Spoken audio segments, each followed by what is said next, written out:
Are you thinking about moving to the Seattle area, but you want to find out some more information on the Seattle surrounding suburbs because you're not necessarily looking to live right in the city of Seattle?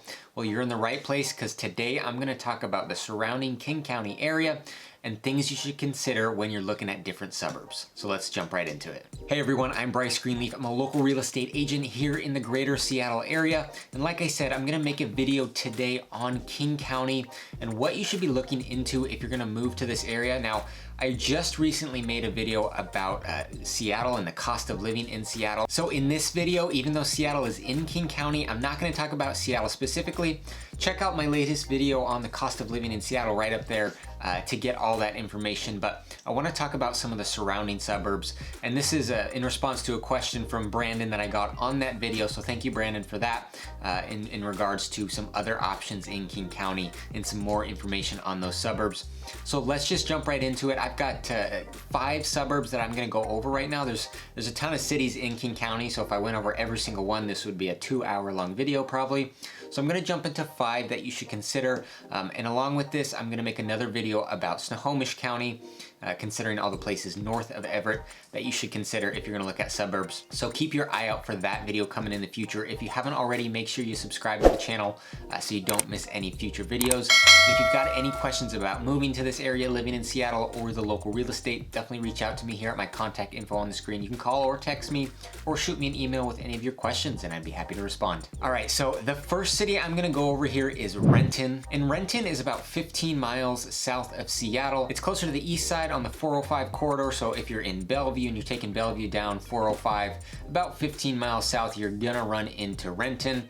You can also hit I-5 from Seattle and get down to Renton as well. Now, it's a relatively large city. It's the 9th biggest city in the state. It's got just over 101,000 in population. It actually has decreased a little bit year over year, 0.04% decrease in the population. So not much, it's just kind of stagnating, hasn't grown a lot here in the last couple of years, but it is still a bigger place with a lot of residents in it. And in terms of kind of the crime of the neighborhood, now I use Neighborhood Scout to look at the crime index that they have on there. I think it's a good resource.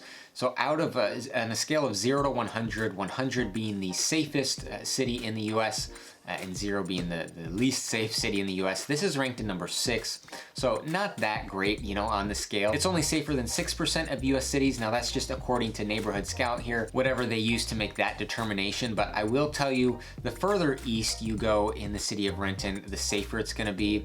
And then the further west you go, you're probably gonna see a bit more crime. But Renton is home to the Seahawks practice facility if you're an NFL fan. It's also close to IKEA. I know there's not that many IKEAs around, and this is the only IKEA in our area. So if you're a big fan of shopping at IKEA, this would be nice for you because you'll be nice and close to it. It's also really close to the airport. So if you fly frequently, it'll be really nice for you because a lot of the suburbs around here are not that close to the airport and are a bit of a commute to get down there. So you'd be nice and close to the airport in this case in Renton. And it's also got all the, you know, the shopping and the fast food and groceries and restaurants there on Rainier Avenue through the Renton area. Now, in terms of the real estate, the median home price in Renton is $649,000. Now, if you're looking for kind of a starter three-bedroom home, you could find something right around $500,000 to get into. So, like I said, median is $649,000, but there's definitely still some options under that. Now, if you're just going to be looking at rentals specifically, if you're not ready to buy a home yet, you're going to look for a place to rent. A 3-bedroom house will run you right around $2,800 a month. Now, if you're going to look at apartments because you just want something smaller, a 1-bedroom apartment around $1,300 a month on the low end, and a 2-bedroom around $1,600 a month on the low end. All right, so let's jump into city number 2 here, and this is Kent. This is about 20 miles south of Seattle, so it is a little bit further south than Renton, which we just talked about.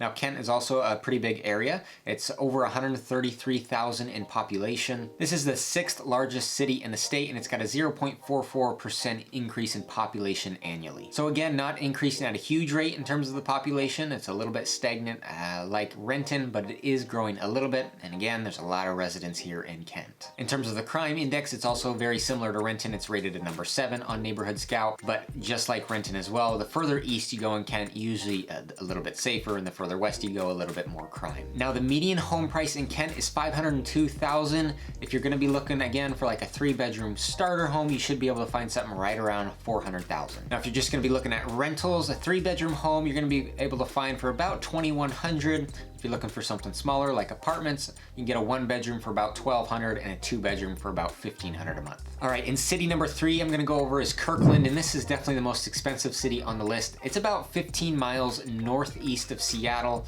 It's on the other side of Lake Washington, just north of Bellevue. You may have heard of Bellevue because it's a headquarter for Microsoft. Jeff Bezos with Amazon and Bill Gates with Microsoft both live in Bellevue. So it's a pretty wealthy city, which makes Kirkland pretty wealthy as well because it's just the city north of Bellevue. It's growing a lot. It's got just over 99,000 residents as of 2020, but it's growing at 3.23% annually. There's a lot of people moving here because of the tech jobs that are bringing people to the east side, the Kirkland, Bellevue, Redmond, Sammamish, Issaquah areas. So there's a lot of people moving to those cities, which is causing a good amount in population growth and of course increasing the cost of living in those cities. And it's rated 26 on the crime index by Neighborhood Scout. Now, Kirkland has a lot to offer. It's a really cool place to be. There's the downtown Kirkland waterfront. So on a nice summer day, it's a perfect spot to be. Walk down to the waterfront park there. There's shops and restaurants, you know, a little ice cream parlor. There's lots to do down there. They have car shows on the weekends, art festivals, really community focused area. But again, you are gonna pay a little bit more to be in Kirkland. Their median home price is $1.25 million. Now, if you're looking for, again, like a 3-bedroom starter home, you'd be able to find something around the $700,000 to $750,000 range. Now, that's at this time of the video I'm recording here in January 2021. That's of course going to increase the further on we go, but as of right now, you could find a starter home right around that price range. In terms of rentals, if you're going to look for a 3-bedroom home to rent, you're going to spend at least $3,000 a month. For apartments, for a 1-bedroom, you're going to spend at least $1,500 a month, and a 2-bedroom about $1,800 a month. Now, these rental prices are for the further north end of Kirkland, like the Juanita area. If you're looking to be more on the south side of Kirkland, where the downtown waterfront area is, they've got some new apartment complexes that are going to be much, much more expensive. But in terms of affordability, it's a little bit more affordable to be on the north side of Kirkland. All right, in city number 4, I'm gonna go over here is Shoreline. Now, this is the closest to Seattle I have on my list. It's 10 miles directly north of Seattle. It's a little bit smaller of a city. It's got just over 57,000 in population, and it's growing at 0.82%. Now, this is kind of landlocked in between the Puget Sound and Lake Washington, so there's just not a lot of space for them to keep building out Shoreline, so it's pretty much maxed out as it is right now. But in terms of the crime index, it's rated 27 by Neighborhood Scout. There's a lot to do in Shoreline just because it is so close to Seattle. You're gonna have all your shopping, your restaurants, your little shops to walk through and whatnot.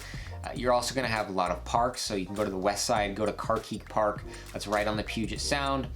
Take that all in, or you can go to the east side and hang out on Lake Washington for the day, take the boat out. You know what, the jet skis, whatever you like to do there, just hang out on the lake. So there's plenty to do. You're right in the middle of everything, close driving distance to really anything that you want to do. The median home price here in Shoreline right now is $675, and you're going to be able to find about a 3-bedroom starter home for about $575 to $600 right now. In terms of rentals, for a 3-bedroom home, you're going to spend about $2,500 a month. For a 1-bedroom apartment, about $1,400 a month, and a 2-bedroom apartment, about $1,700 a month. All right, in city number 5 here is the furthest out from Seattle I've got on my list. That's called Maple Valley. It's about 25 miles southeast of Seattle. So it is quite a bit further out. It's definitely a much smaller area. The population is about 27,000. Now, there's definitely a good amount of people moving out here. It's got a population growth of 0.62%, but there is a good amount of new construction in this area. So I mean, if you're out here, you're not going to be right in the middle of everything. If you kind of like that nightlife, being close to Seattle, this might not be the right spot for you. But if you like your space, you like to be a little bit further out, somewhere that's a little bit quieter, this would be a good spot for you. The commute into Seattle, if you're working in Seattle, would not be an easy commute. You'd be sitting in a lot of traffic. But there's people that do it because they just want to live a little bit further out. In terms of the crime index, it's rated a 52 on Neighborhood Scout, so it's definitely a safe area to be, and they've got a good school district out there. The median home price in Maple Valley is $665,000 right now. You could find a 3-bedroom starter home right around $500,000. In terms of rentals, if you're going to rent a 3-bedroom home, you're going to spend right around $2,500 a month. For a 1-bedroom apartment, around $1,600 a month, and for a 2-bedroom, around $2,000 a month. All right, so this rounds out my list of these 5 suburbs that I think you should look into. Some good suburbs to know details about. But let's jump into this interactive map here on bestplaces.net that kind of shows you all the cities here in King County that we can kind of compare and contrast the cost of living. So let's jump in right here. here. So as you can see right now, we got this map here of the different shades of pink, red, whatever you want to call it. So Shoreline here at the top, it's going to be the top of King County, right up here. Now this is showing the overall cost of living. You can see here on the scale, the darker the color, the more expensive it is. So I mentioned Kirkland up there, a relatively high cost of living. You see the cities surrounding it like Bellevue and Redmond and Issaquah and Sammamish.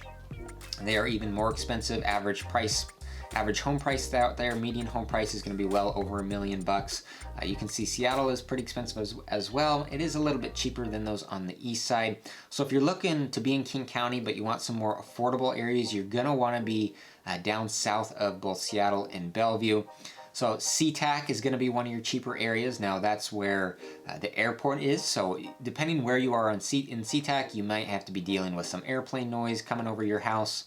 So that just depends where you are. I mentioned Kent down here. I mentioned Renton. Renton's a little bit more expensive than both Kent and SeaTac. Coming down further south, Auburn is pretty cheap as well. There's a lot of cheap options out there. I mentioned Maple Valley here to the east with a lot of new construction. Black Diamond is one just south of there that also has some new construction and has got quite a bit of growth with people going out there because there's good home prices out there. But there's plenty of affordable options down here. Federal Way is another one that's very similar to Kent.